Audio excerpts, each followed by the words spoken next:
Coming up on First at 4, one family continues to mourn after the body of their daughter is identified in Pike County. And one high school in the region is taking extra safety measures after the deadly school shooting in Iowa. Plus, a busy weekend forecast is on tap. Those details coming up as Mountain News First at 4 starts now. Dedicated to Eastern and Southern Kentucky, this is WYMT Mountain News First at 4. Good afternoon, I'm Steve Hensley. First at 4, a mother is hoping for answers after the suspicious death of her daughter in Pike County. The body of the 42-year-old victim was found in the woods not far from her home a week after she went missing last year. Andrew Colgrove talked with the mother, who is praying the mystery does not go unsolved.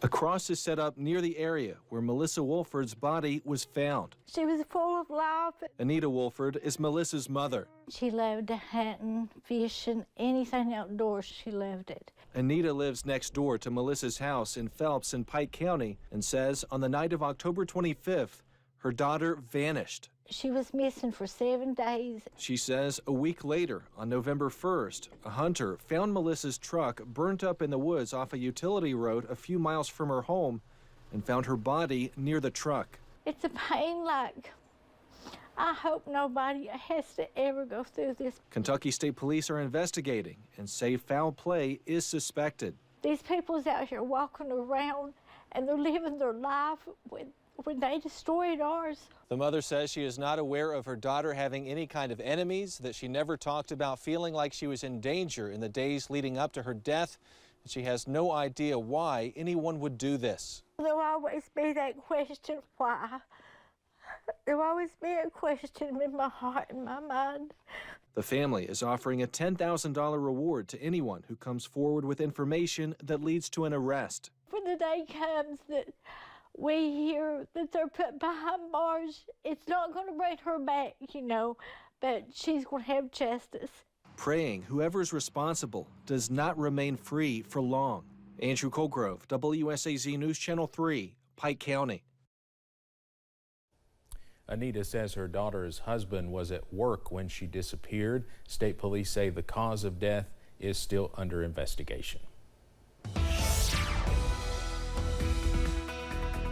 Well, as promised, we are tracking a dry and partly sunny afternoon across the mountains on this Friday. Let's take a live look from the Cumberland Valley at the London Corbin Airport. And once again, we are dry under some clouds. Those temperatures also comfortable for this afternoon, sitting at 45 degrees over at the London Corbin Airport, 47 for Manchester, 42 in Jackson, 39 for Pikeville. So most of us in the middle to lower 40s, but a few upper 30s in those cooler pockets as well. On the radar, we are dry, also tracking those clouds to increase as that next weather system is not too far away. As we zoom out, you can see some rain, also some snow and some wintry mix over Arkansas and Missouri, also western Tennessee. That weather system is pushing into our direction as we go into late tonight, also early tomorrow morning. So we are tracking a busy forecast to kick off the weekend. A new winter weather advisory in place for places along and north of I-64 for Rowan County, also for Elliott County. So the forecast has not changed much for most of us. We see a little bit of a wintry mix late tonight, also early tomorrow morning,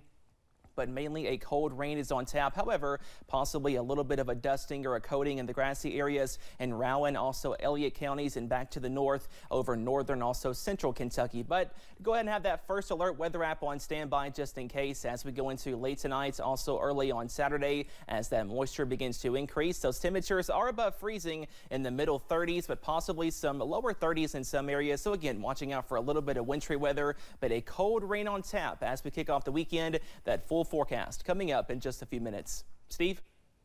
All right, Cameron, thank you.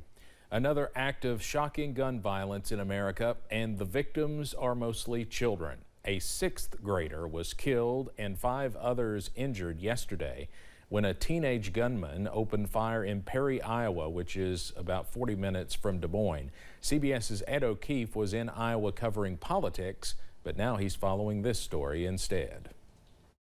Listen to your children pray. In Perry, Iowa, a somber vigil capped a tragic day. And you really have to start thinking like, oh, this could happen at my school, this could happen here. It began when multiple law enforcement agencies rushed to the scene shortly after 7:30 Thursday morning. Units, we've got an active shooter situation at Perry High School. Local police say they arrived within 7 minutes of receiving the call and came upon a grisly scene. Appears to be self-inflicted gunshot wound. Police say they soon determined the shooter, 17-year-old Dylan Butler, had taken his own life, but not before he killed one sixth grader and wounded 5 others, including 4 students and the school's principal. And he didn't stop there. Officers located during the search of the school an improvised explosive device. The state fire marshal and the Bureau of Alcohol, Tobacco, and Firearms rendered the device safe. Investigators say the shooter was armed with a pump-action shotgun and small caliber handgun and appeared to act alone. It was absolutely horrifying. Among the survivors, Jody Kurth's stepson, Xander, who was grazed by a bullet during the shooting. One of the worst moments of my entire life, but the best phone call I got was saying that they were okay. The incident comes less than 2 weeks before the GOP primaries are set to kick off here in Iowa. The state's Republican governor, Kim Reynolds, visited the scene Thursday.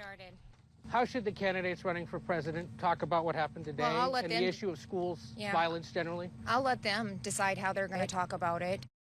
All the surviving victims were hospitalized, and authorities say their injuries aren't considered life-threatening. Investigators don't yet have any sense of a motive, but they are looking into some social media posts the shooter made around the time of the shooting. Ed O'Keefe, CBS News, Perry, Iowa. Following that shooting, schools across the region are taking extra precautions to keep students and staff safe. In Floyd County, school officials are training staff to know what to do in the event of an emergency. School Resource Officer Adam Dixon says they hosted a training just before students returned to the classroom after Christmas break to learn new ways to stay safe. The school resource officers will actually meet with all the staff and before the first day of school, before students are on campus. And we'll actually just go over the policies and procedures, you know, and what they should do in the event of lockdowns or certain emergencies. Dixon says it's important to keep up with technology as another way to stay safe, adding they are even trying out new ways to train staff. Find out how tonight at 6.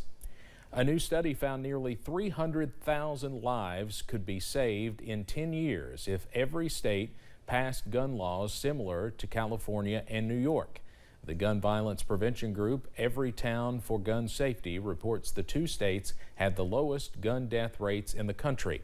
They are 5.3 and 8.7 per 100,000 residents respectively.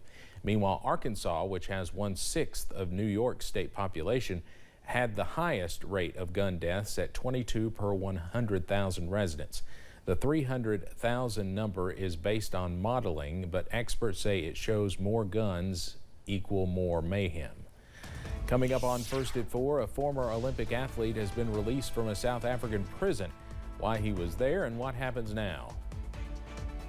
Plus, we are tracking some rain and wintry mix as we start the weekend. Your forecast coming up.